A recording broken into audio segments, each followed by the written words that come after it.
Good morning to you. 6 o'clock on your Wednesday morning. We start with a beautiful shot in downtown Indianapolis, our Indianapolis skyline there, and you'll notice just behind that, lots of clouds around this morning. It's a nice temp weather-wise. Here's a look over in Fountain Square, a quiet start to the morning.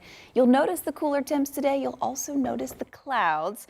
Thanks for waking up with us here on Sunrise. I'm Sam, in for Julia this week, along with Jalea and Matt. The cooler temps, I'm here for it. Yeah, I'm here for it too. I saw somebody zoom past on a bike under there. Hey. This will be a really good temperatures to be doing your early morning run, but biking is not a bad idea either. The humidity won't attack you when you step outside. No, it's been attacking us too long for this summer. It's been an extra sticky summer, it feels like. So any break is nice. It's not cold out there this morning. So don't be worried that summer is gone, but we do have some cooler air for the next couple of days. Okay. Coming up, I want to talk to you about another front that's on our way. So there are two. We just had one and we get another one coming up. I really think your August is just going to end on the cooler sides. For some of us, you're really excited. For others, you're thinking, hey, we got all winter long to get the cool air. Give me the summer heat.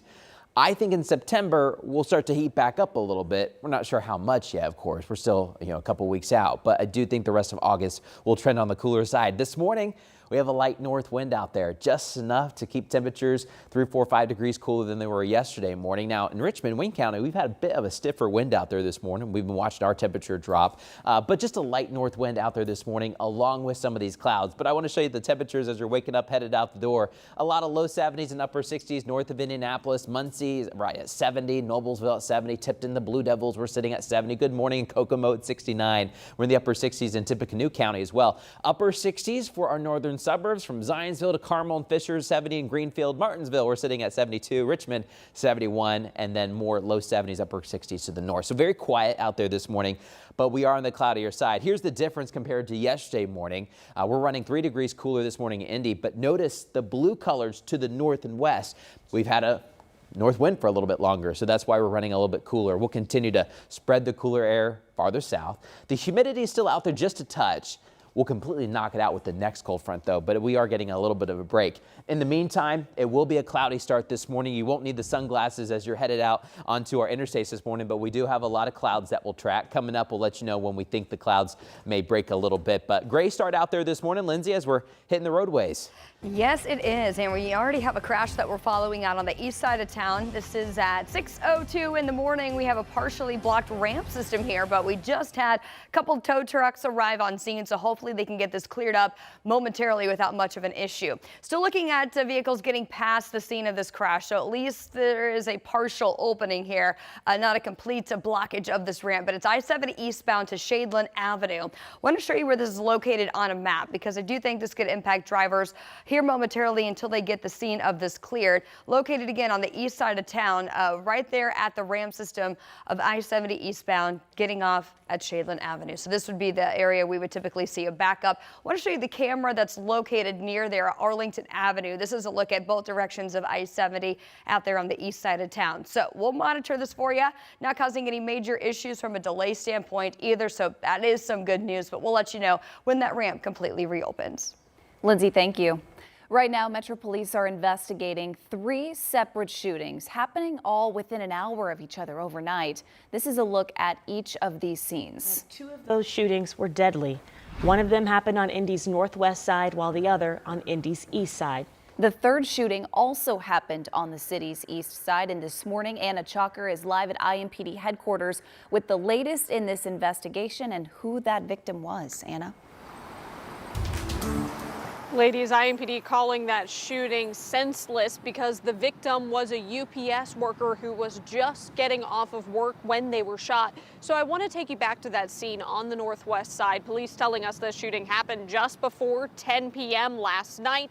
Officers on scene found the man by his car with a gunshot wound. He was then taken to the hospital in critical condition, then later died. Investigators believe the victim was waiting to get picked up from work when an unknown suspect came up and shot him and then ran away. And right now, detectives are working to find that person to bring justice to the victim's family.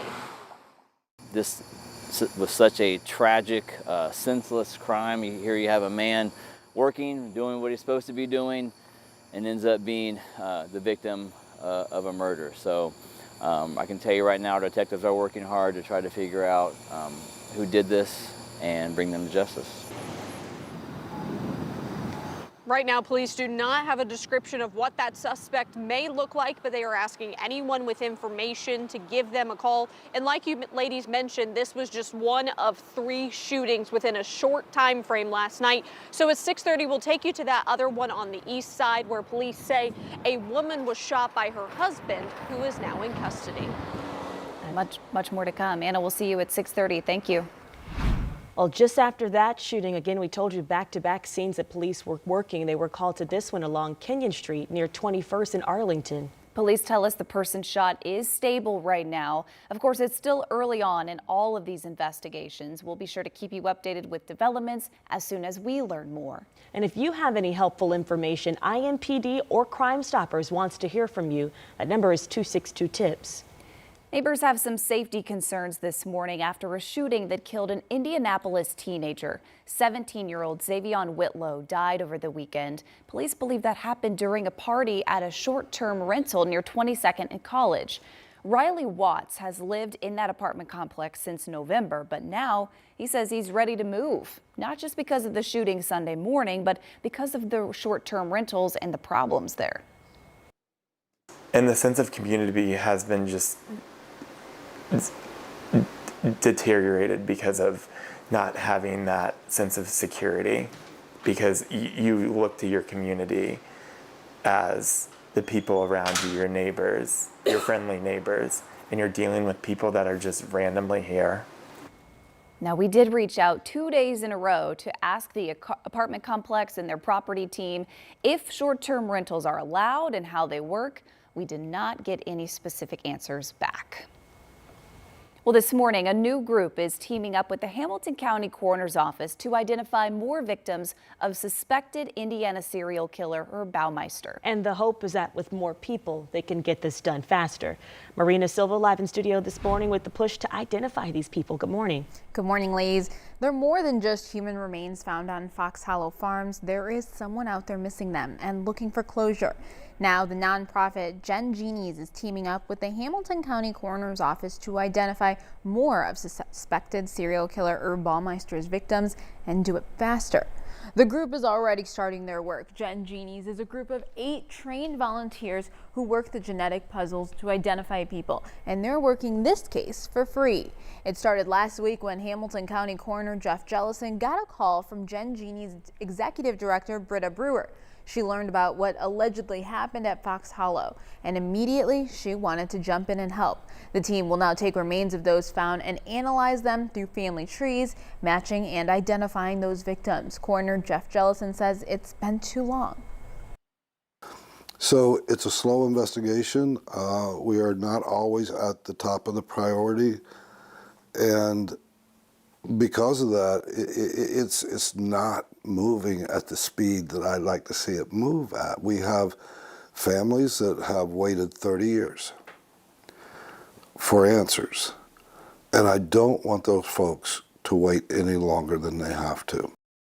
So at this point, nobody knows just how many victims, but the coroner says they are working to figure it out. So far, they have identified 10 victims, and they're on the verge of identifying 3 more. Yeah, but just imagine that still that we don't even know how many people out there. Thank you, Marina. Happening today, a proposed data center in Franklin Township could clear another hurdle. The Metropolitan Development Commission could approve a petition on rezoning later today. Now, that proposal is centered around a 470-acre site along South Post Road, East Troy Avenue, Davis Road, and Vandergrift Road. The company behind the development used the code name Project Flow, but we obtained documents revealing Google is behind that project. Meanwhile, the city of Lebanon is moving forward to bring plans with an $800 million investment to Boone County. Right now, those plans are to build a data center just west of the city for Facebook's parent company, Meta. This is a project that was first proposed last November. Now we are just months away before they break ground. We talked to Lebanon's Planning Commission. They finalized those plans Monday night.